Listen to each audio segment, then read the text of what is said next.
একদিকে 2 মিনিট সময়, এই সময়ের ভিতরে কিছুই বলা সম্ভব না।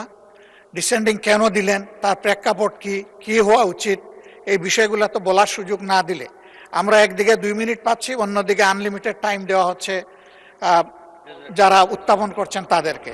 তাইলে ডিবেট কোথায়? আমরা তো কোনো ডিবেট দেখছি না এখানে। সেই ডিবেটের সুযোগ যদি না থাকে, মাননীয় স্পিকার এখানে বসে আমাদের লাভ কি, আমরা যদি আমাদের কথাই বলতে না পারি?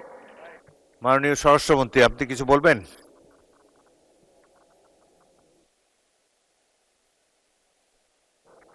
মাননীয় স্পিকার, আপনাকে ধন্যবাদ। আমি যা বলতে পারতাম অধিকাংশ আপনি বলে ফেলেছেন।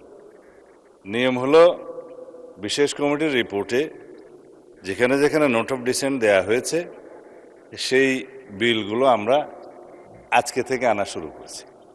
কালকের মধ্যে তো আমাদের বিলগুলো সম্পর্কে সব ফয়সলা করতে হবে। কালকে এত তাড়াহুড়ো হবে, ফ্রাইডে 3টার পরে সেশন শুরু হবে, ওনারা চাইলেও বেশি সময় হয়তো পাবেন না। আজকে যে সমস্ত বিষয়ে নোট অফ ডিসেন্ট ওনারা দিয়েছেন সেই বিলগুলোর উপরে বিধি মোতাবেক উত্থাপনের পরে আপনি আপত্তি উত্থাপনকারীদের মধ্য থেকে একজনকে ফ্লোর দিয়েছেন, 3 গুণ সময় দিয়েছেন, ভবিষ্যতেও দিবেন, অসুবিধা নাই। আমরা এখানে খুব সবাই আলোচনা করেই সব কিছু ফয়সালা করতে চাই। এর পরের স্টেজে ওনারা ইচ্ছা করলে সেকেন্ড রিডিংয়ের সংশোধনী আনতে পারতেন, আপনাকে নোটিশ দিতে পারত, সেই হিসেবে আবার সংশোধনীর সময় আলাপ করতে পারতেন। থার্ড রিডিংয়ে তো খুব একটা সময় নাই পাশ করার সময়, তেমন একটা নজিরও নেই আলোচনা করার।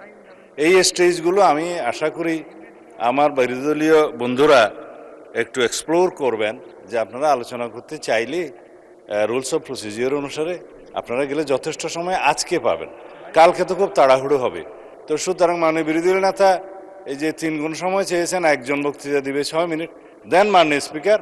তবে এখন তো আপত্তি উত্থাপনের ক্ষেত্রে এই বিলটা হয়ে গেছে, পরবর্তীগুলো সেভাবে করা যায়। ধন্যবাদ মাননীয় স্পিকার।